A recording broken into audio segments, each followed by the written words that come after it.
que nous aimons tous les deux ce qui est exceptionnel. Voilà. Je viens là, près de vous, maintenant. Bonjour à toutes et à tous et bienvenue dans cette 3e édition de La Main dans le sac. Pour ce nouvel épisode, nous sommes ravis d'accueillir le duo de scénographes SCDI, Ludivine Defranou et Mathilde Furbaco. Bonjour. Bonjour. Bonjour. Alors, je vais revenir rapidement sur votre parcours. Donc, Ludivine, vous avez fait l'école d'architecture de Paris avec des cours du soir en décoration. Puis, vous avez fait l'école nationale supérieure des arts et techniques du théâtre à Lyon, où vous avez rencontré Mathilde. Et Mathilde, vous êtes également diplômée de l'ENSAT et vous avez travaillé comme accessoiriste et décoratrice pour le théâtre. Vous avez ensuite fondé Ensemble SCDI en 2014 à Lyon. Alors, plus concrètement, parce que tout le monde ne sait pas forcément ce que c'est que d'être scénographe, ce que c'est qu'un scénographe. Donc, vous aménagez en fait des espaces dans le cadre d'événements divers. Donc, ça peut être pour une exposition, un spectacle, une soirée ou alors une pièce de théâtre. Et vous créez une sorte de médiation par l'espace. Vous donnez corps à un univers, une ambiance qui correspond au message que souhaite faire passer l'institution ou la personne qui fait appel à vous. Alors, la marque de fabrique de SCDI, votre petit truc en plus, vous dites que c'est l'humour décalé et le chic kitsch. Mathilde, Ludivine, est-ce que vous êtes d'accord avec sa présentation ? Est-ce que vous pouvez nous en dire plus ? On est tout à fait d'accord avec cette présentation. On trouve qu'elle est même tellement bien écrite et bien dite qu'on va certainement la récupérer pour une prochaine occasion.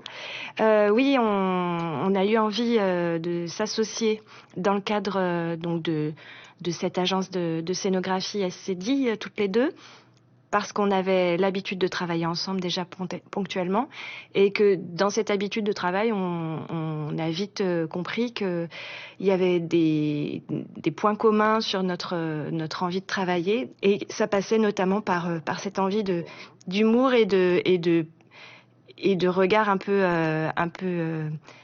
ironique mais sans le côté sarcastique de la petite touche en plus qui peut parfois être un petit peu à cheval entre le ah c'est super et le ah mais c'est pas un petit peu kitsch là. Voilà.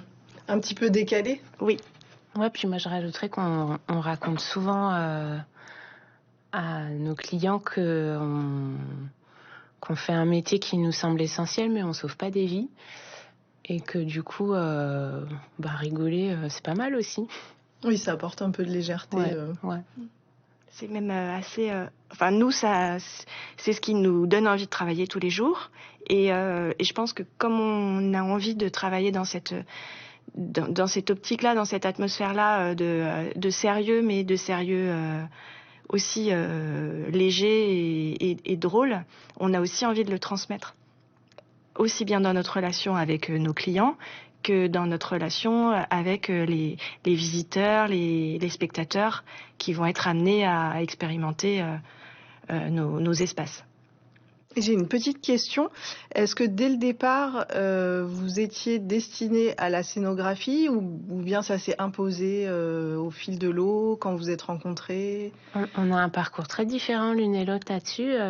Ludivine avait choisi de faire de la scénographie.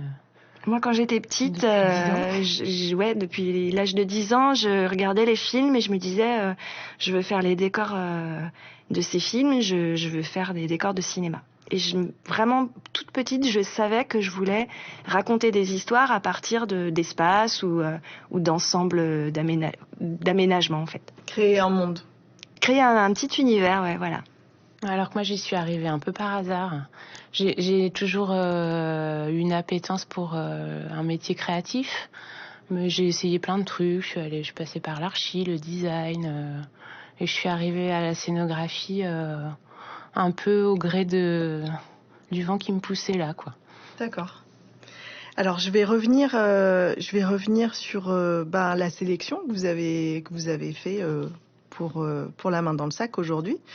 Donc j'ai parlé tout à l'heure de ce supplément d'âme qui donne le petit plus à votre duo de scénographes. Je pense que c'est ce dont j'ai parlé tout à l'heure, l'humour décalé et cette touche de chic kitsch. Donc je pense pas me tromper en disant que ces deux éléments se retrouvent quand même pas mal dans les documents que vous avez sélectionnés aujourd'hui issus des collections du Silo moderne. Donc vous avez sélectionné Le Monde selon Garp. Donc c'est un roman de John Irving paru en 1980. Vous avez ensuite sélectionné Grand Budapest Hotel, un film de Wes Anderson sorti en 2014. Et pour finir, Sign of the Time, album de photographie du photographe britannique Martin Parr, qui est lui paru en 1992. Alors, on vous écoute sur cette sélection. Pourquoi vous avez sélectionné ces documents? Comment ils font écho en vous, dans votre travail Déjà, on les a sélectionnés parce que c'est des choix communs des artistes qu'on aime toutes les deux.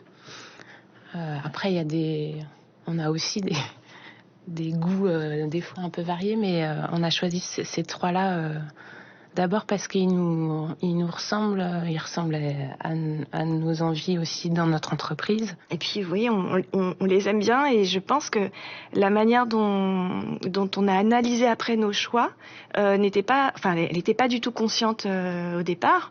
On s'est dit, bah voilà, on va choisir des œuvres qu'on aime toutes les deux. Et on est allé assez spontanément sur une première liste où il y avait quand même vraiment un fil rouge, un dénominateur commun à toutes ces œuvres. Et après coup, ça nous a paru évident, ce choix, puisqu'on s'est dit, bah oui, mais en fait, ils ont le regard qu'on aimerait vraiment nous développer dans notre vision du monde et puis dans notre manière de voir notre pratique.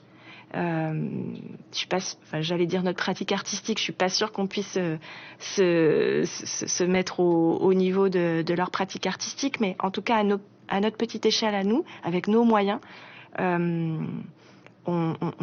aimerait vraiment atteindre ce que eux réussissent à réaliser, à savoir émouvoir, apporter un souvenir durable.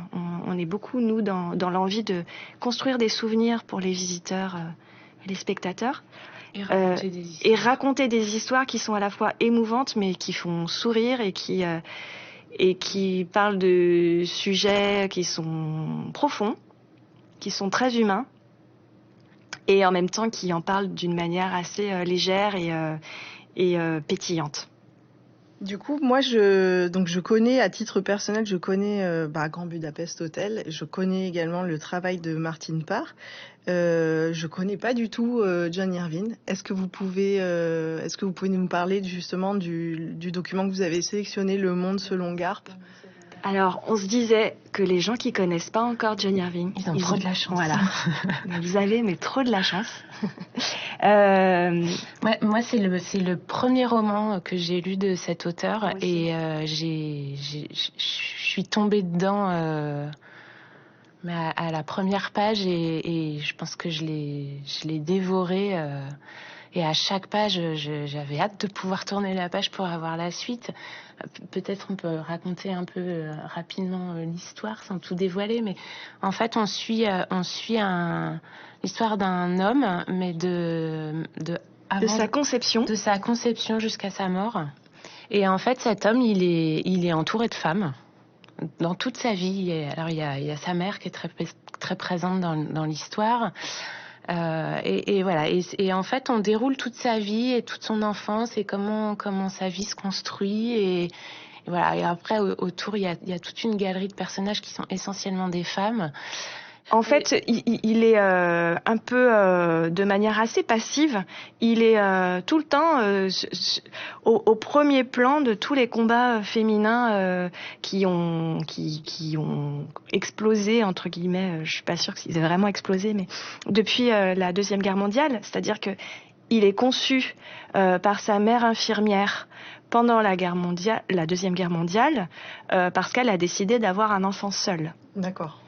Donc c'est une espèce de limite de PMA improvisée.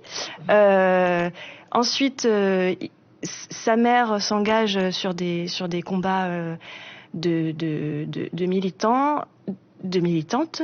Ce combat l'amène à créer une espèce de sororité, de communauté de femmes qui ont toutes comme point commun d'avoir subi des violences, vraiment des violences caractérisées par le fait qu'elles sont commises sur des femmes.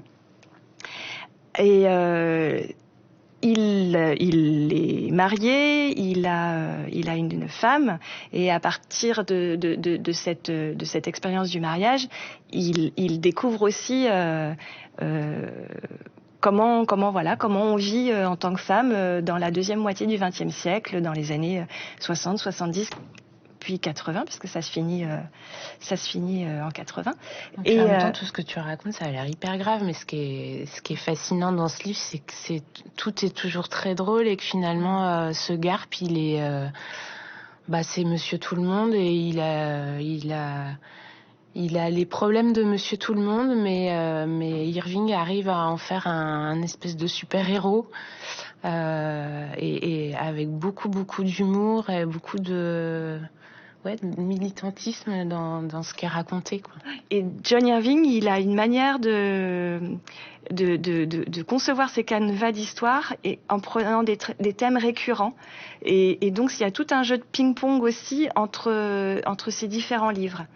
Parmi ces thèmes récurrents, il y a les rapports hommes-femmes et les difficultés de ce dialogue-là.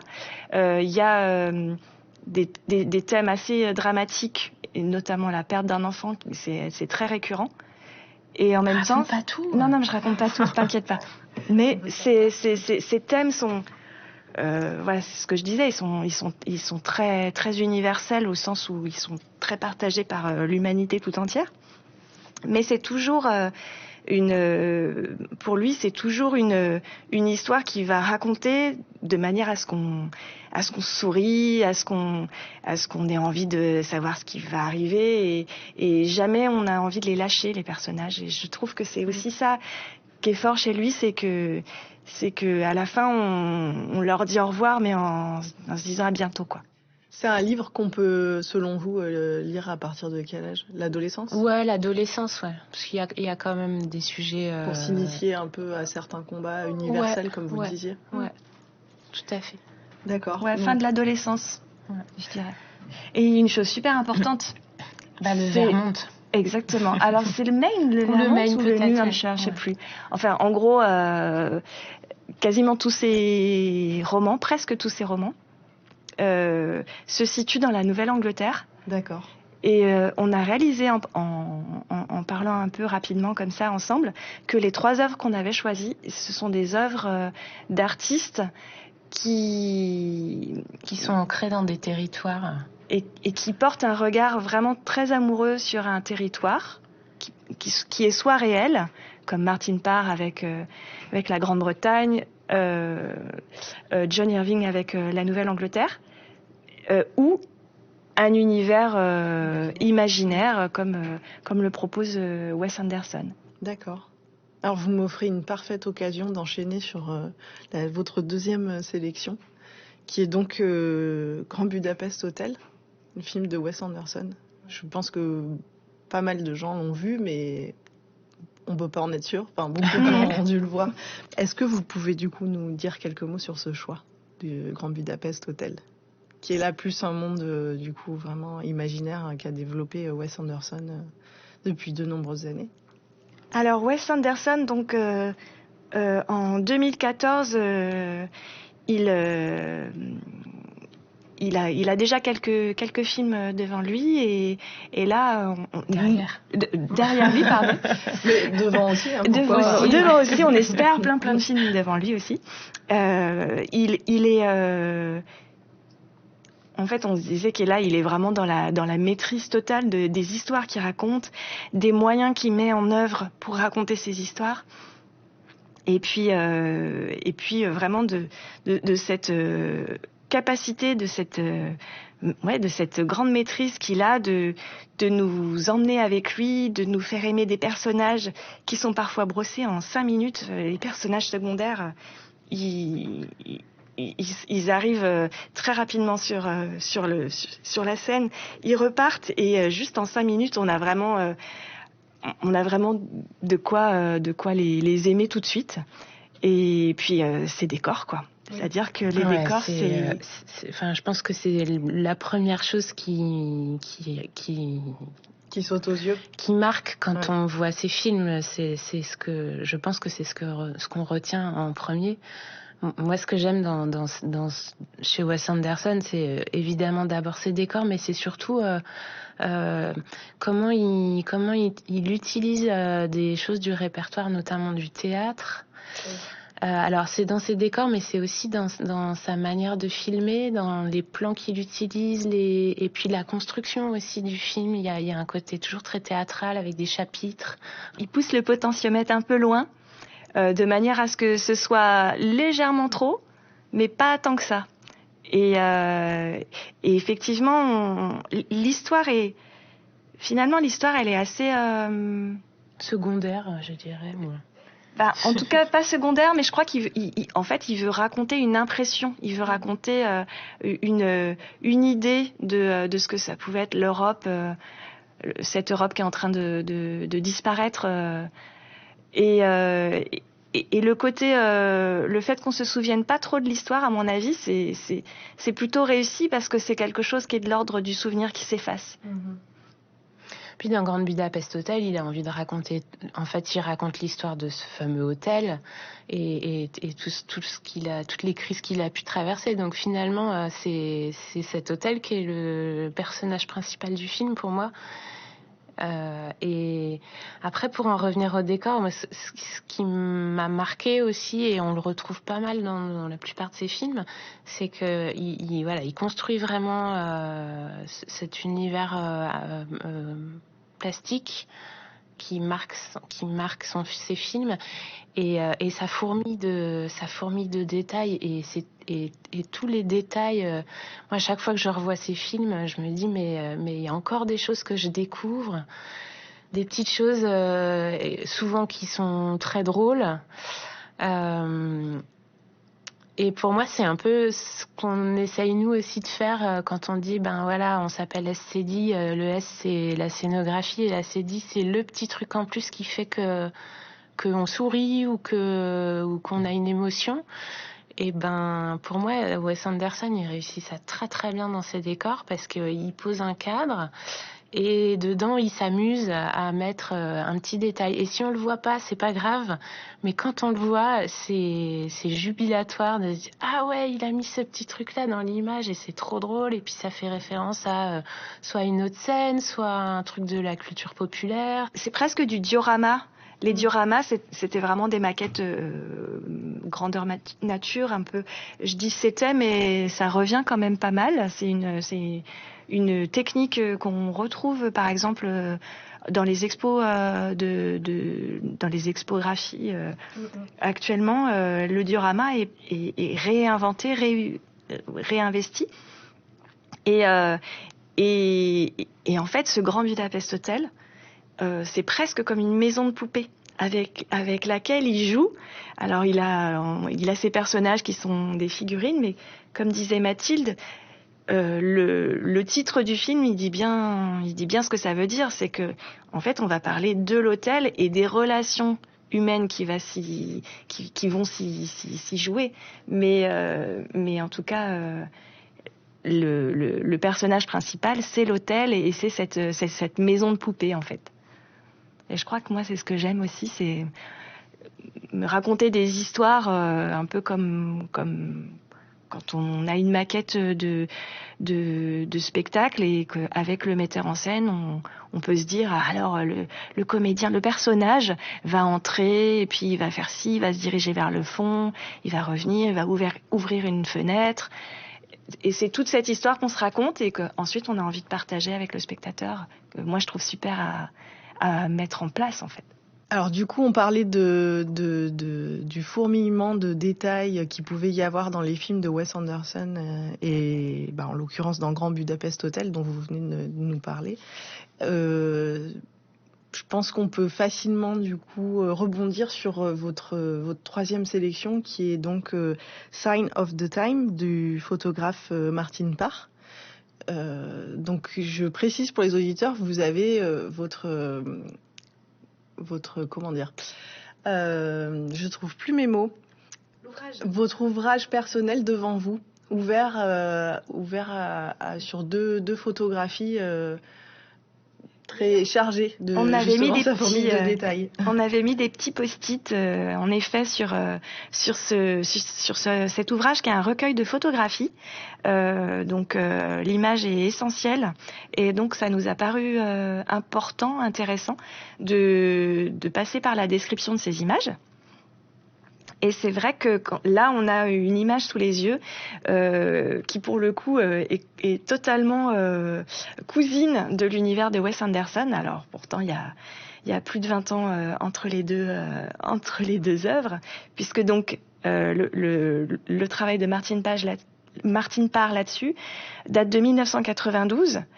Et en fait, c'est un travail photographique qu'il a fait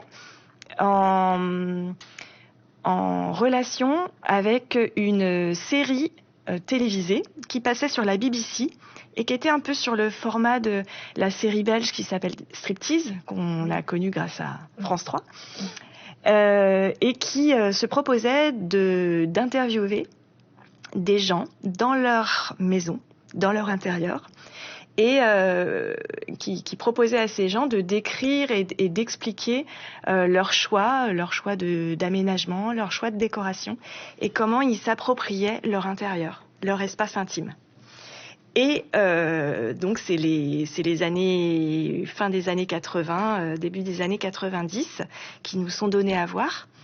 Dans des univers très très anglais et très intimes. Et chaque photo est accompagnée d'une petite phrase qui est extraite de ces interviews. Et ce sont des phrases, des pensées, des personnes qui nous invitent à découvrir leur univers. Voilà, donc à la fois... On s'est dit aussi que les années 90, on a un regard maintenant un peu comment dire, un peu moqueur, mais nostalgique. Mais aussi peut-être un peu nostalgique. Je pense que il y a pas de moquerie méchante dans le regard de Martin Parr. C'est évident que il aime ces gens, il apprécie d'être invité chez eux et de pouvoir échanger avec eux. Donc nous on aime bien sourire, mais c'est pas du tout dans le sarcasme et dans la moquerie, ni dans le mépris du tout. Et donc ces personnes-là arrivent à développer un aspect très personnel et très individuel et nous l'expliquent. Et en même temps, quand on regarde ça, on se dit, mais parfois on se dit, mais c'est trop, ou d'autres, mais c'est trop peu. Et on peut pas s'empêcher, nous, soi-même, ça nous renvoie à nos propres choix. Et donc c'est assez drôle. Et là, l'image qu'on a devant nous, elle est très baroque, elle est très kitsch pour le coup. Oui, là en l'occurrence, c'est plutôt trop. Voilà, l'image qu'on a sélectionnée, oui. On peut peut-être la décrire un peu. En fait, on voit deux fenêtres. Enfin, la photo, ça photographie un intérieur ou avec une cloison, un espèce de mur qui sépare deux pièces, et on comprend que d'un côté il y a une chambre à coucher, puis de l'autre côté peut-être un salon. Il y a deux fenêtres au fond. Les deux fenêtres sont entourées de rideaux fleuris, très très anglais, mais très chargés, un motif à fleurs vraiment dense. Et puis avec des plis, avec des drapés, un tombé de rideaux très plissé. Du côté de la chambre, il y a un petit guéridon avec une nappe rose, une surnappe en dentelle, un abat-jour avec des franges, il y a l'air d'y avoir un bouquet de fleurs, tout est très très très chargé. Et de l'autre côté également, au premier plan, il y a une composition florale avec des roses, du lierre, du espèce de... Voilà, pareil, très très fourni. Au fond, il y a une petite commode avec, ça a l'air d'être un panier d'ustensiles de couture. Et tout ça est décoré, c'est très fleuri. La photo a un ton rose pâle. Voilà, ça donne une impression d'un intérieur extrêmement chargé. Et le commentaire, enfin la phrase d'explication donc du propriétaire ou de la propriétaire de ce lieu, c'est chacun aurait pu aller chez Bentals, donc j'imagine que c'est un magasin, et acheter de la dentelle. Carole est allée à Brighton. Voilà, ça c'est le commentaire. Moi ça me fait sourire parce que je trouve qu'il y a voilà, ça raconte en lisant le commentaire, on se représente complètement qui sont les propriétaires de cet endroit et comment ils perçoivent leur intérieur. Alors c'est-à-dire que nous, on peut voir, si on voyait que la photo, on se dirait, oh là là, quel goût anglais trop chargé ou complètement démodé. Alors il faut quand même remettre ça dans son contexte, ça date de 1992. Et d'un coup, en ayant la petite phrase, on a envie de dire, ah bah oui, en fait on l'aime cette propriétaire. Puis ça permet une double lecture. Tout à fait, ouais. Voilà. Et puis en même temps, effectivement, la double lecture, c'est-à-dire ça permet de comprendre un peu qui sont les propriétaires de ces lieux. Et puis en même temps, ça, aujourd'hui, en 2021, on découvre aussi, une touche d'humour et de décalage et le fameux kitsch qu'on aime beaucoup, quoi. Et je me rends compte, et ça me saute aux yeux là, alors que je l'avais pas en tête avant, que toutes les phrases sont dites par quelqu'un qui habite dans la maison avec quelqu'un d'autre. Et en fait, cette phrase-là dit telle personne a fait ce choix ou telle personne a tel impact sur mes choix à moi. Et en fait, c'est vraiment une relation d'amour qui est donnée à voir, d'amour ou parfois de mésentente. Des fois, dans ces petites phrases, on sent des petits règlements de compte entre couples aussi. Ou entre, il y a une phrase où c'est donc on imagine un adolescent ou une adolescente ou une jeune personne qui dit la seule chose sympa dans l'intérieur de ma mère, c'est son perroquet. Et là, j'ai sous les yeux une photo avec un gros plan sur un porte-papier WC dans une salle de bain avec un carrelage assez géométrique, assez classique finalement. Sauf que sur le papier WC, il y a des petites fleurs. Et il est écrit comme phrase explicative, Sue a réussi totalement à donner à la salle de bain une touche féminine. Voilà. Dans les moindres détails. Voilà. Et en fait, c'est drôle, mais j'avais pas encore remarqué que les commentaires sont des commentaires sur la personne avec qui ils vivent. Ça donne vraiment envie de reparcourir cet album, sachant qu'en plus c'est un artiste assez prolixe. Je sais qu'on a beaucoup d'autres albums de Martine Parr dans les collections du Stylo Moderne, mais c'est vrai que celui-ci, avec les petites phrases dont vous parliez, ça éveille vraiment notre curiosité. Et je comprends comment ça peut faire écho justement à votre travail de scénographe. Ces petits détails et puis le fait de décaler un peu le point de vue pour amener quelque chose de différent et d'humoristique. Alors, il est temps de conclure. Je vais rappeler votre actualité puisque vous avez en ce moment et jusqu'au 26 février 2022, on peut admirer votre travail dans le cadre de l'exposition du Rhône au fleuve bleu qui a lieu aux archives départementales. C'est ça. Voilà, j'invite tous les auditeurs à aller découvrir votre travail et cette exposition qui est vraiment très intéressante. Je vous remercie encore beaucoup. Merci à vous. Merci beaucoup d'avoir accepté notre invitation, de nous avoir parlé de ces ouvrages et d'avoir vraiment attisé notre curiosité par rapport à toutes ces œuvres qu'on a maintenant envie de redécouvrir ou de découvrir. Merci beaucoup et merci à vous de nous avoir écoutés.